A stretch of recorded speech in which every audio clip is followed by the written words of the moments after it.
You are knowing what you are wanting, and you are enjoying the expansion of your own desire. Sometimes. You're keeping up with it pretty well. In other words, do you think that what you desire is believable?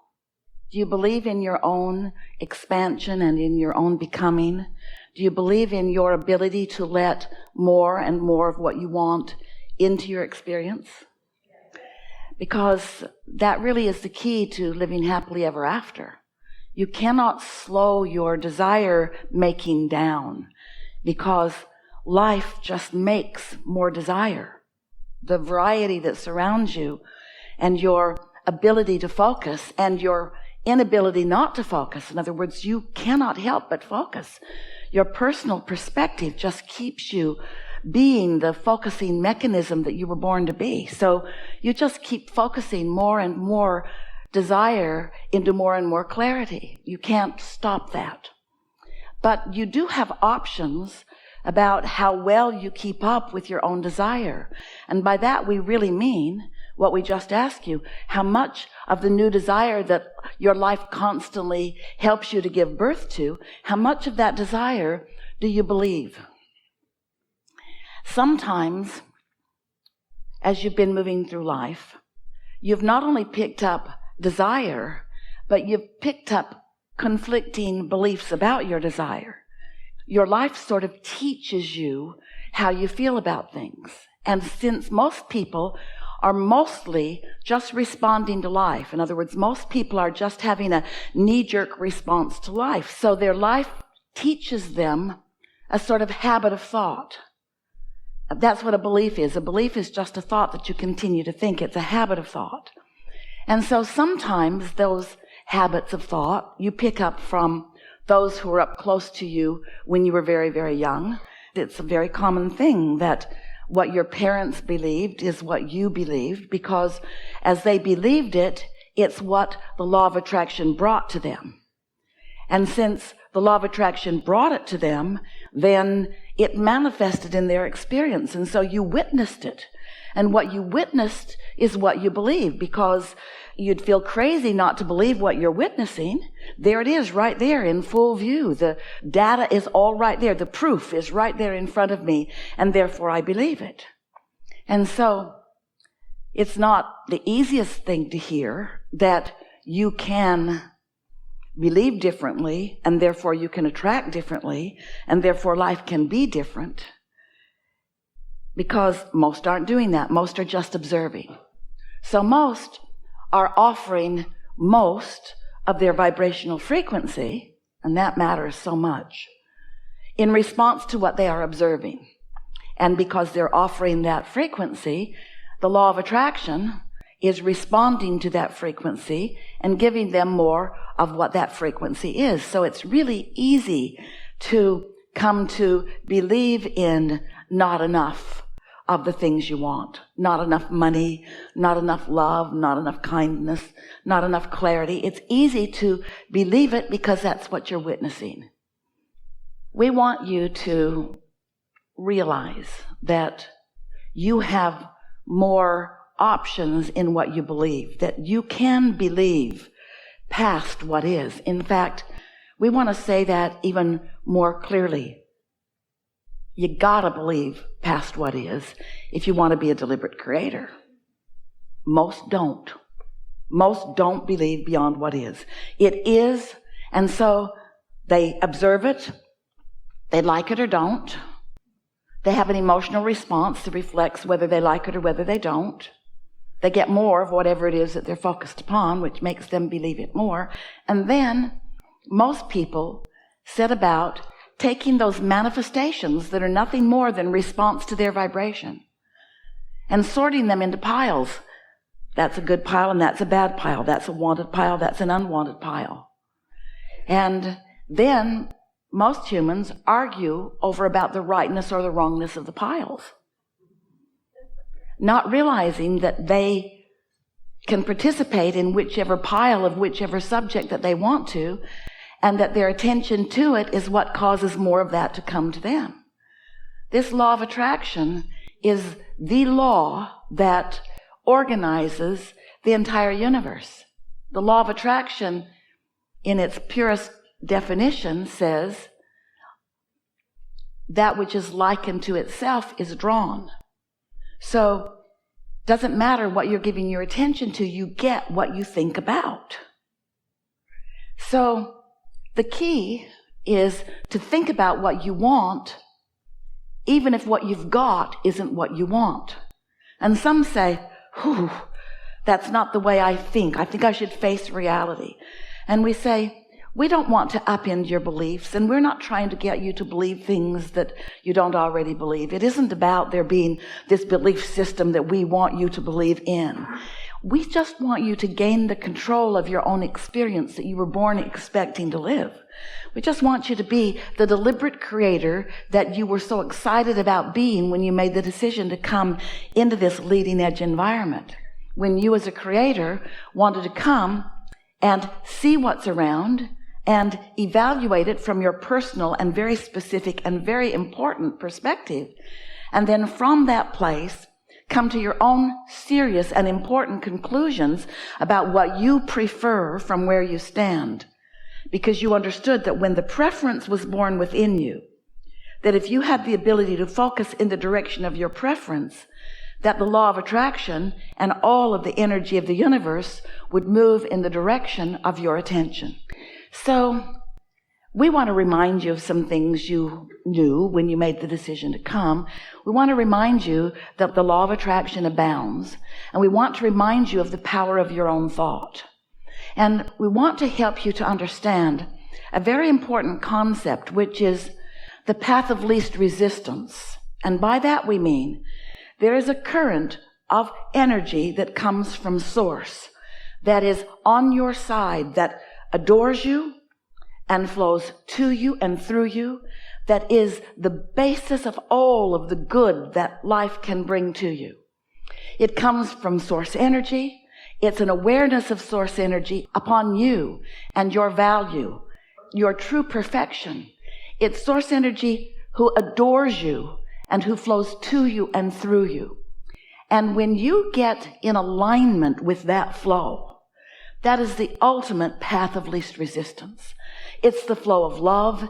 It's the flow of clarity. It's the flow of well-being. It's the flow of good feeling. It's the flow of joy. It is the path of least resistance. And so love is the path of least resistance, and hate is the path of most resistance. Ease is the path of least resistance, and struggle is the path of most resistance. And so clarity is the path of least resistance, and confusion is more resistance. You see what we are getting at? So as you came into this physical body, you knew that part of you was being focused into this body, and you knew that this part of you that came into this human form would be subjecting yourself to a variety that did contain resistance. And you came willingly and expectantly and eagerly, because you also knew that the larger part of you, some call it your soul, your inner being, some call it source or God.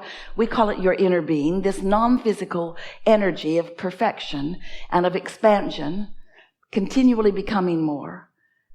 You knew that that part of you would remain non-physically focused and would be steadily flowing to you, and that if you were in a receptive mode, you would be able to feel that clarity and that energy and that love. And you knew that in doing that, you would enjoy your expansion. So you said, I'll go forth with other humans, and I will explore the variety. And out of my personal and important exploration, I will come to my own conclusions about what I prefer. In other words, the universe will expand because of my attention and focus. And when a preference emanates from me or radiates from me vibrationally, as all thought does, that thought will be understood by my inner being and will be focused upon by my inner being, will absolutely and actually be held in a vibrational environment. In other words, my inner being will receive my desire, will understand it, and will become it, and will hold the vibrational essence of it. And because my inner being is part of me, and because my inner being has now received my expansive desire, now there is a relationship that I have, a vibrational relationship that I have with my inner being that I can interpret or understand or feel through my own emotions. So when I'm really going with the flow of what life has shown me that I prefer newly, and my inner being understands it and embraces it and holds the frequency of it, when I go with the flow of those ideas, I feel that life force that is only present when I'm fully allowing who I really am to be who I really am. But if I give birth to a desire, but instead of going with the flow of it, I hold myself in resistance of it because I'm looking at the environment that caused me to desire it rather than the desire itself. In other words, I want more money, but I don't have enough. And if I continue to focus upon the lack of money, while my inner being is focusing upon the abundance of money, then I'm holding myself in vibrational opposition to my new decision, and I'm not going with the flow. And my not going with the flow is a path of more resistance, while my going with the flow is a path of more allowance. Resistance doesn't feel good, allowance feels good. And so that's really what we want to talk about, that and the law of attraction and your relationship with source energy and the fact that you can be or do or have anything. We want to show you how to understand your emotional guidance system and how to focus in a way that allows you to be less resistant more of the time and more allowing more of the time and therefore more joyful more of the time, more in control of your own life more of the time, more loving toward others, more supportive of others, more uplifting for others, more of the energy that creates worlds rather than the energy that holds the creation back just a little bit. And the thing is, you can't hold the creation back. You can just make yourself miserable trying. Because once a desire is born, it's off and running. Because that's what you said you were here about. So briefly, we just want to remind you that there is a creative process that once you get in sync with it, you will find such success at flow and ease and becoming in the way that you really mean to. So step one is life causes you to sift and sort and evaluate and decide. Life just gives you contrasts that causes desire to be born. So step one is asking. And life just causes you to do that all day, every day.